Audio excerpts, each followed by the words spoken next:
Welcome to the So You Missed Church podcast. We are happy to have you here with us today. Happy Monday to you. This is Clint Daly, and I'm hoping that if you missed church this week, or maybe you just couldn't go, maybe you just didn't want to go, maybe you didn't actually miss it all that much, that we can still help you get your week started in a positive way. And today, I want to talk to you about something that is more and more common today. And it is something that I believe nearly every person deals with on some level. And that is the subject of fear.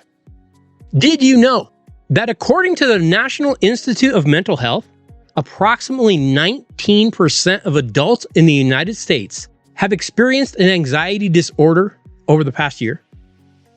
Yeah, that translates to about 40 million people. And I'm sure that eventually on this podcast, we will discuss some of the ways to deal with fear and the dark path that it can take us down. But today, I want to focus on a different aspect of fear in our everyday lives. Because many times, we fear not only something bad happening to us, but we also fear what would that event do to us. We worry about our ability to cope should something devastating happen, as much as we do the actual event even happening. Like, what would I do? Would I just fall on the ground and panic? Would I just pass out? Well, today, we go back to the Old Testament. We go to the book of Numbers. Again, many times, that's one of those books that we kind of tend to skip. But after getting out of Egypt, the Israelites have been wandering in the wilderness endlessly. And God wants them to settle in the land of Canaan. So in Numbers 13, God tells Moses, I want you to send 12 spies into the land of Canaan, and I want them to analyze whether this is the land that would be worth taking, and if you are going to be capable of taking the land from the people that live there now. So the 12 spies go, and they come back, and they all say the same thing. They all say the land is amazing. It flows with milk and honey. And the grapes are so large, it takes 2 men to carry one bunch of them on a stick between them.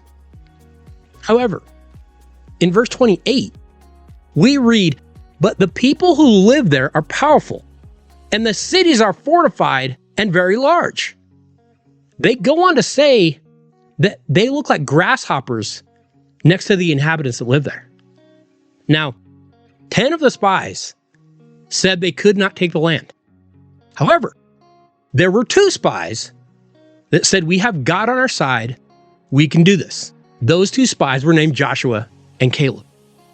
All of the spies could see the good of the land, but 10 were actually afraid to try to take the land itself. And you know, God punished the 10. They died of a plague. And he had the Israelites wander in the wilderness even longer until that generation of those 10 spies had all died off. And then their children would inherit the land instead. And of course, eventually that generation would go take the land of Canaan, as Joshua and Caleb had said that they could. The land was there. It existed. It was theirs, but they couldn't have it yet.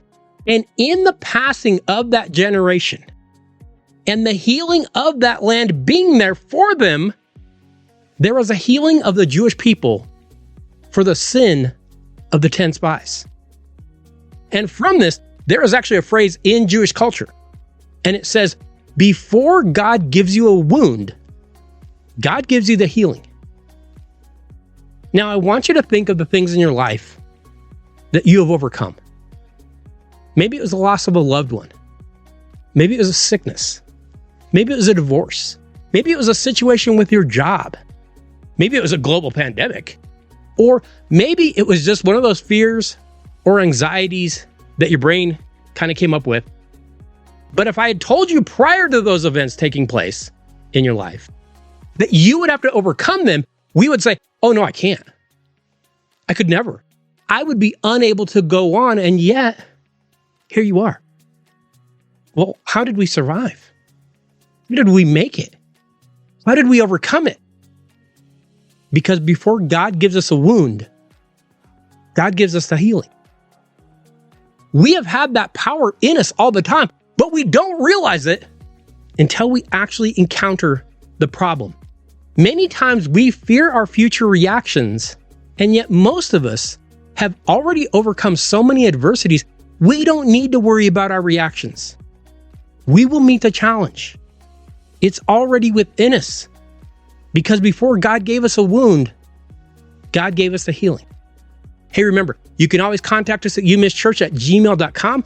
Feel free to reach out to us. We would love to hear from you. You can also follow us on Facebook or X at YouMissChurch, and you can subscribe to the podcast anywhere podcasts are hosted, or you can just follow us over on YouTube.